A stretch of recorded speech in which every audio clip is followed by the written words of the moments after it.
특별히 우리 고난주간을 맞이했습니다. 고난주간 일반적으로 많은 사람들이 예수 그리스도의 죽음을 애도하는 날이라 생각을 하죠. 하지만 우리는 그것을 넘어 영적으로 사단에게 가장 치명상을 입히고 죄의 형벌을 대속하시는 정결과 해방의 날임을 믿어야 될 줄 믿습니다. 그래서 슬퍼하며 자아가는 날이 아닙니다. 한편으로는 우리의 모든 근본적인 문제를 해결하시는 하나님의 완전함이 드러나는 이 주간이요, 그 날이 우리 고난주간이요, 주님이 십자가에 지시는 날이죠. 그래서 지상 최대의 사건이 있습니다. 지상 최대의 사건이 어떤 사건이냐? 성육신입니다. 이것은 하나님이신 그분이 이 땅에 친히 사람의 몸을 입고 오시는 거예요. 이게 지상 최대의 사건입니다. 그런데 더 큰 사건이 있다면 그분이 죽으시는 거예요. 죄 없으신 그분이 사람을 위하여 친히 십자가에 죽으시는 그 사건. 그것이 더 큰 사건이죠. 그런데 더 놀라운 것은 이러한 사실이 성경에 예언되었다는 거예요. 우리가 한 사람을 위하여 그냥 죽는 것도 쉽지 않은데 하나님이신 그분이 친히 오셔서 우리를 인류를 위해 죽으셨다. 그런데 그것도 성경에 예언이 되어 있었다는 거예요. 시편에도 많이 나와 있지만 우리가 잘 아는 이사야 53장 5절에서 6절. 그가 찔림은 우리의 허물 때문에 쭉 나오죠. 이게 이사야 53장 5절에서 6절 이 말씀이 예수 그리스도가 친히 이 땅에 오셔서 메시아가 오셔서 우리 인류를 위하여 죽으실 것이다. 거기에 대해서 세밀하게 나와 있는 구절 중에 하나인데 이 성경 구절을 유대인들이 그렇게 싫어합니다. 그래서 읽지 마라 그래요. 금서 중에 하나예요. 금서. 왜 그렇습니까? 이 말씀을 읽으면 이분이 메시아로 오신 이분이 예수님이 맞구나. 모두가 인정이 되기 때문에. 그 정도로 성경에는 하나님이신 그분이 친히 이 땅에 오셔서 십자가를 지시는데 그것도 예언이 되었다는 거예요. 그래서 구약의 주제가 사실은 예수님의 죽으심입니다. 여기에 대해서 예표되었다는 거예요. 처음 창조가 시작이 됩니다. 태초에 하나님이 천지를 창조하니라. 빛이 있으라 말씀하시죠. 빛이 있으라. 그게 첫째 날입니다. 그 일곱 창조도 예수님의 일곱 사역을 말씀하시는데 빛이 있으라. 빛 되신 그리스도. 그분이 이 땅에 오신 거죠. 그게 복음의 시작입니다. 그 둘째 날이 무엇입니까? 궁창을 나누시잖아요. 그 나눔이 무엇입니까? 예수 그리스도의 죽으심, 몸의 찢기심을 말하는, 몸이 분리되는 걸 말하는 것입니다. 주님의 죽으심을 말하죠. 궁창의 나눔. 주님이 아브라함을 부르셨습니다. 독자 이삭을 모리아산에 바쳐서 번제를 드리라 말씀하시죠. 그것이 무엇입니까? 독생자 예수 그리스도의 또한 죽음을 예표합니다. 성경 곳곳에 이런 예수님의 죽으심 예표가 계속 숨어 있습니다.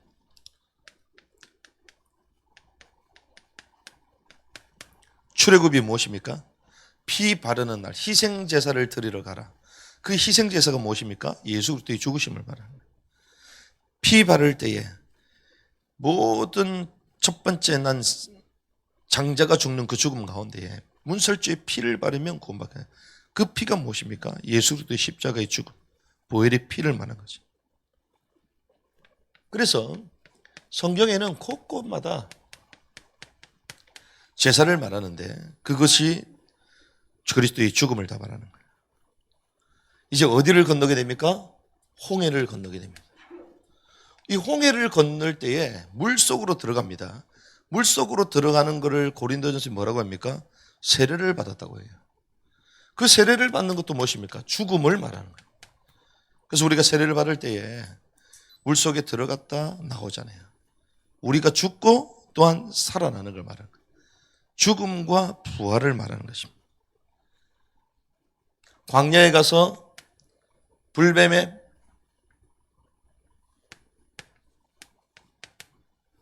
물려서 다들 죽어가고 있습니다. 그때 뭐라고 얘기합니까? 노뱀을 쳐다보면 살리라 말하죠. 신약에는 뭐라고 합니까? 인자가 높이 들려야 하리라 말하고 있죠. 무엇을 얘기합니까? 십자가 사건을 말하는 거예요. 그래서 성경은 곳곳에 예수 그리스도의 죽으심을 말하고 있는 것이죠. 그래서 많은 사람들이 예수 그리스도의 죽음 애도 안 되는다고 생각하지만 사실 그렇지 않습니다. 예수 그리스도의 죽으심은 인간이 해결할 수 없는 문제가, 죄로 말미암아 해결할 수 없는 문제가 죽음의 문제죠. 그런데 이 죽음의 문제를 장사시키는 생명의 장례식이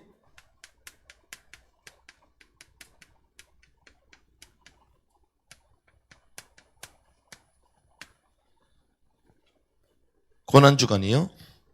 특별히 주님의 죽으심입니다. 주님이 죽음으로 말미암아 우리 인간이 해결할 수 없는 죄와 죽음의 문제를 장례시켜 버렸어요. 그 믿음과 확신이 있기를 주님을 축복합니다. 그래서 우리는 우리의 신분이 바뀌었구나. 그리스도가 죽음으로 말미암아 우리는 생명이 얻었구나. 그 생명의 삶을 살아야 되는 것입니다. 그러면 예수님은 왜 반드시 죽으셔야 된다?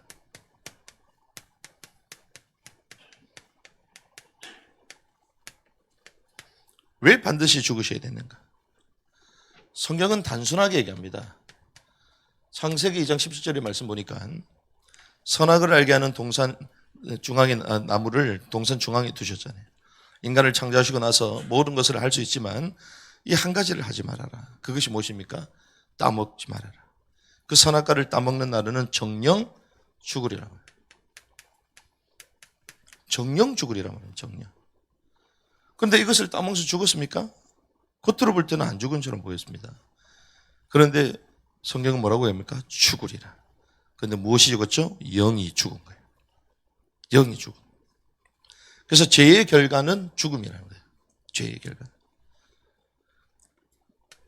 로마서 3장 10절. 의인은 없나니 하나도 없다. 의인은 없나니 하나도 없다. 로마서 3장 23절 뭐라고 합니까? 모든 사람이 뭘 범했다? 죄를 범하여. 죄를 범하여 하나님의 영광에 이르지 못했대요. 죄를 가지고는 하나님의 영광 가운데 머물 수가 없어요.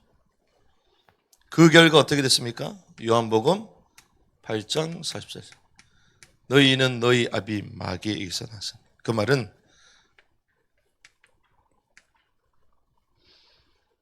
마귀 손에 잡혀있다는 것입니다.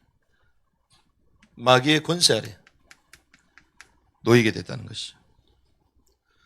로마서 8장 2절에 죽음으로 죄와 사망에서 생명과 성령의 법으로 해방하신 줄 믿습니다. 법적으로 해방된 거예요. 로마서 5장 8절. 모든 인류를 대신하여 죄 없는 분이 대신 죽어야 죄가 해결되는 것이죠. 그래서 죽음으로 우리를 하나님께로 인도했다 얘기하고 있습니다. 우리가 아직 재현되었을 때 그리스도께서 우리를 위해 죽으심으로 하나님께서 우리를 향한 자기 사랑을 당당히 제시하느니라. 사실상 우리는 이것도 깨달을 수가 없습니다. 살면서 고통을 당하다 보니까 죄 있는 것을 느끼는 수준이지 실제로는 잘 몰라요. 그러니 나중에는 이제 알게 되죠. 살다 보니 이제 어려움이 찾아오고 이제 불안하고 그리고 저주와 재앙이 막 찾아오니까 그때 알게 되는 거예요.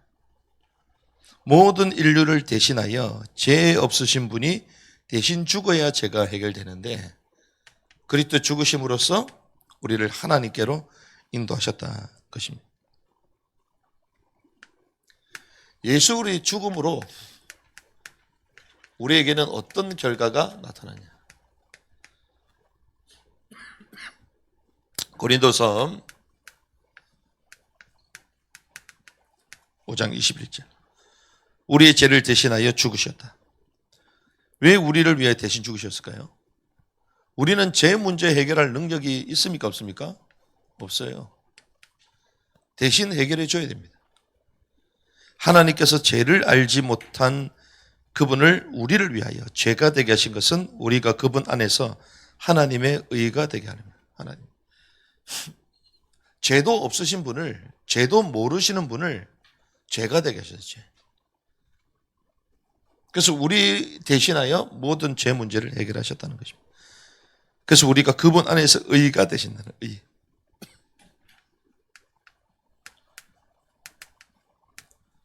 히브리서 9장 28절에 보니까 많은 사람의 죄를 대신 담당하셨는데 단번에 들으신 바 됐습니다. 이와 같이 그리스도도 많은 사람의 죄들을 담당하시려고 단번에 들으시셨으니 또 자신을 기다리는 자들에게 죄와 상관없이 두 번째 나타나서 구원에 이르게 하시니라. 주님께서 단번에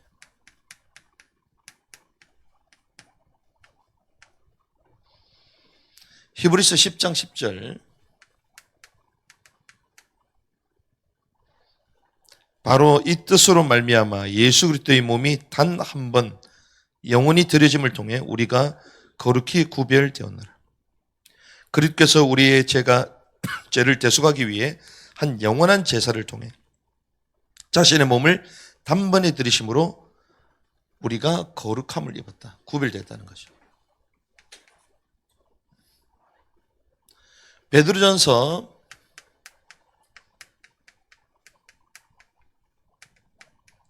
3장 18절입니다. 그리스도께서도 죄들로 인해 한 번 고난을 받아서 의로운 자로서 불의한 자를 대신하셨으니 이것은 그분께서 육체 안에서 죽음을 당하셨으되 성령으로 말미암아 살아나셔서 우리를 하나님께로 데려가려 하심이라.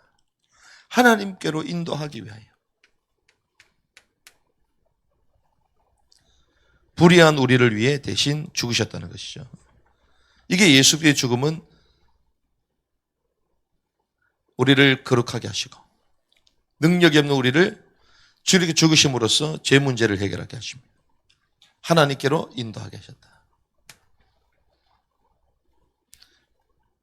예수 그리스도의 죽음의 비밀이 무엇인가? 이 예수 그리스도의 죽음의 비밀은 창세기 3장 15절의 성취입니다. 여인의 후손이 뱀의 머리를 상하게 할 것이다. 이것이 원시복음입니다. 우리 인간에게 처음 주어진 원시복음입니다. 첫 번째 복음입니다. 여자의 후손이 뱀의 머리를, 사단의 머리를 상하게 하셨다. 이 원시복음의 성취예요, 성취. 뱀의 머리를 상해요.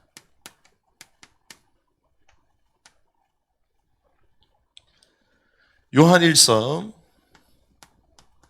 3장 8절. 하나님의 아들이 나타나신 일은 마귀를 멸하기 위하십니다.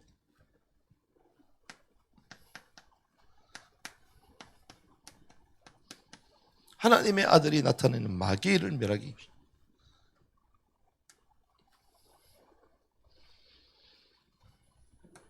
요한복음 14장 6절.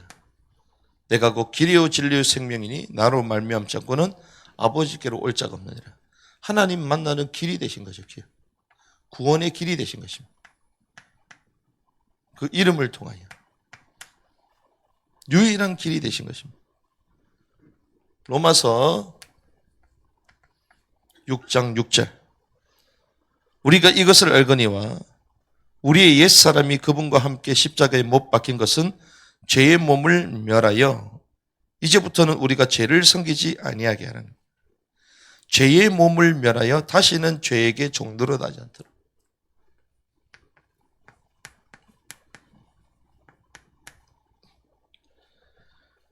그래서 원시복음의 성취, 우리 인간에게 필요한 인간의 문제를 해결하는, 창세기 3장의 이 사건을 해결하는 원시복음, 마귀를 멸하신 참된 왕이 되시죠. 하나님 만나는 참된 선지자가 되십니다. 하나님 만나는 길을 알려주는 선지자입니다. 그리고 우리의 죄 문제 해결하는, 구약에 계속 말하는 이 제사장, 선지자 제사장과 기름 부음 자 그리스도가 되셨다. 기름 부음 받은.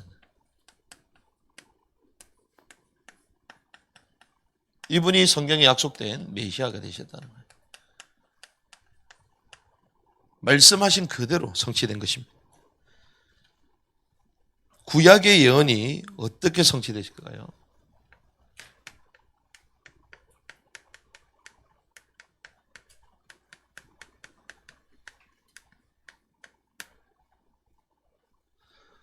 마태복음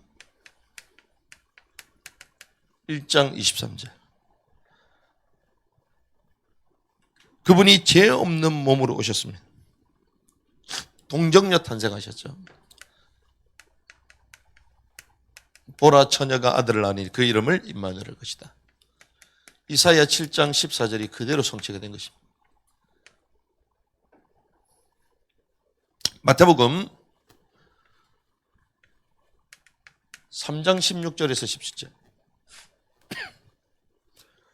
그분이 세례를 받을 때 어때요? 물속에 올라오실 때 하늘이 열렸습니다. 하나님의 영께서 비둘기같이 내려와 자기 위에 내려앉는 것을 그분이 보셨는데 하늘에서 보라, 이 사람은 내 사랑하는 아들이요 내가 그를 매우 기뻐하노라 하셨다. 하나님의 아들로 인정되죠. 하나님의 하늘이 열린 것입니다. 그래서 로마서 1장 3절에서 4절 말씀 보니까 다윗의 씨에서 나셨는데 육체적으로는, 영적으로는 성결의 영을 입었다 얘기해요. 성결이에요. 무엇을 얘기합니까?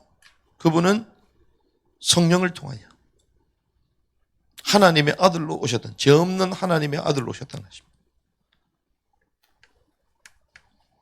요한복음 1장 14절. 말씀이 육신이 되어 우리 가운데 가심에. 성육신. 하나님이신 그분이 직접 오셨다. 마태복음 3장 2절. 회개하라. 이는 하늘의 왕국이 가까이 왔다. 무슨 말입니까? 하늘의 왕국이 가까이 왔다. 그분은 왕국의 통치자라는 것입니다. 통치자가 임했다는 것이죠. 이것이 예수님이 왜 죽으셔야 됐는가 그 이유들을 다 설명하는 것입니다. 그래서 우리가 이러한 비밀들을 알매도 불구하고 예수님이 죽으셨구나. 나의 죄를 위하여 죽으셨구나. 죄에서 해결받았구나. 그렇게 생각으로 되는 게 아니에요. 이것이 실제로 우리에게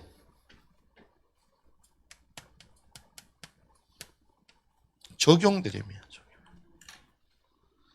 실제로 우리가 이 비밀에 참여하는 방법이 있습니다. 그게 무엇입니까? 그게 사실은 갈라디아 2장 20절이에요. 그리스도가 죽으신 것처럼 그리스도 안에서 옛사람이 십자가를 통하여 함께 죽는 것입니다. 그래서 내가 그리스도와 함께 죽고 그리스도와 함께 사는 것이죠. 하나님이신 그분이 우리를 위해 죽으셨잖아요. 그럼 나는 그대로 살아있어? 아닙니다.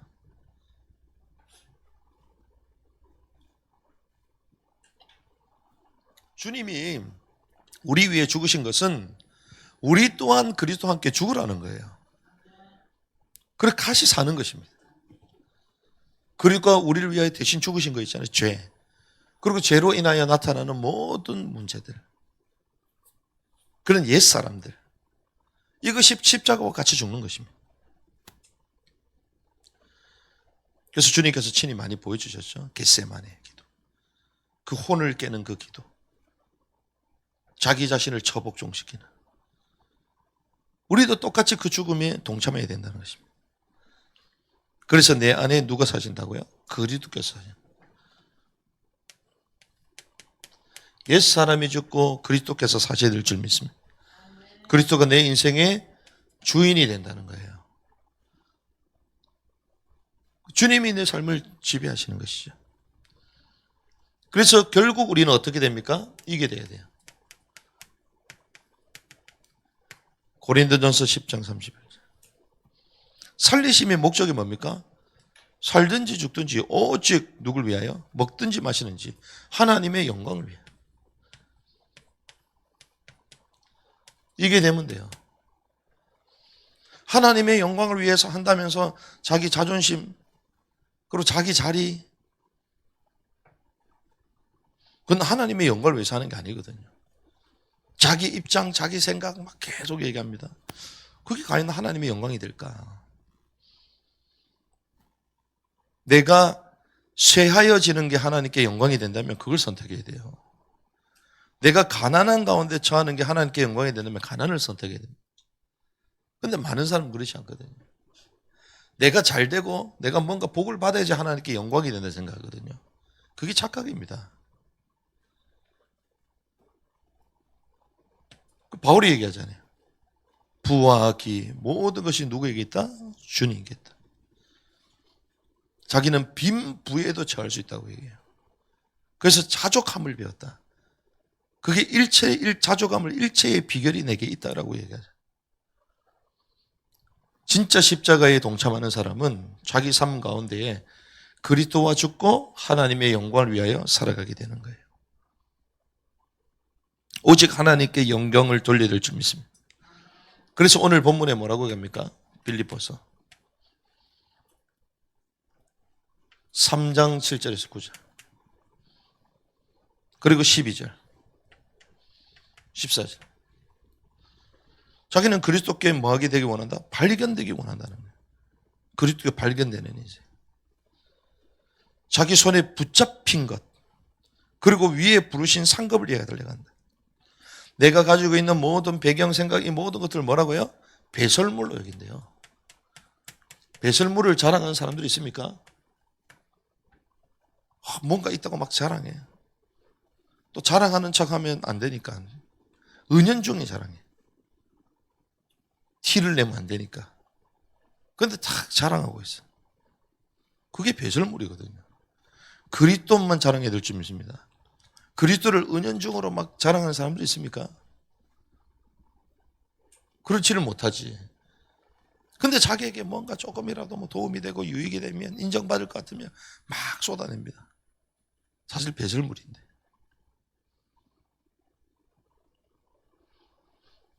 배설물로 여기고 그리스도께 향해 모든 것을 주님의 것으로 인정합니다.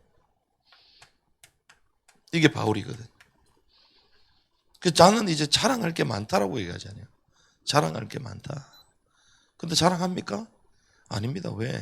그게 배설물이 알기 때문에. 부름의 상을 향하여, 높은 부르심의 상을 향하여. 내가 잡은 것도 아니다. 이룬 것도 아니다. 많이 이뤘잖아요. 자기 밑에 제자가 얼마나 많고 얼마나 많은 교회가 세워지고 수많은 사람들이 살아나고 나중에는 어디까지 가이사 앞에 상소해야 될 것이다. 그 핍박 가운데서도 그 가이사 앞에 직접 가려고 죄인이 되어서 거기까지 가잖아요. 그러면서 감옥에서 쓴 성경이잖아요. 부름의 상을 향하여 달려갑니다. 그래서 저와 여러분들은 이런 결론을 가져야 됩니다. 주님의 죽음으로 말미암아 주님은 우리에게 완전한 해방과 생명을 주신 줄 믿습니다.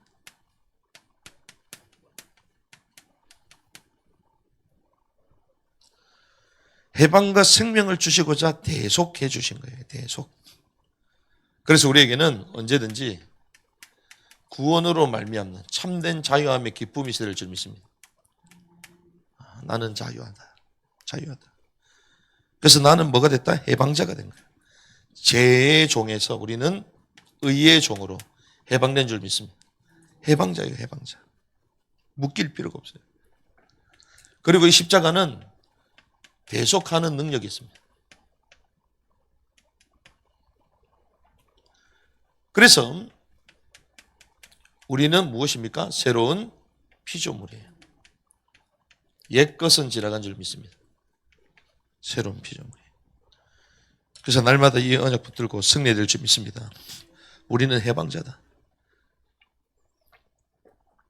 다시는 무서워하는 종의 멍에를 매지 않고 하나님께서 십자가에 죽으심으로써 보혈의 피로써 우리를 완전히 해방하셨다. 대속의 능력이 있습니다. 죄로 말미암아 우리에게 찾아오는 문제 모든 것들이요 사실은 타락한 것들이요 다 타락한 죄의 뿌리들입니다. 그리스도의 능력을 붙들면 그 해방이 되게 되어 있어요. 그래서 그럴 때마다 예수 그리스도의 보혈의 능력을 의지하고 하나님 나를 새롭게 하시옵소서. 내게 새 능력을 허락하여 주시옵소서. 이 언약을 붙들고 승리하기를 주님의 이름으로 축복합니다.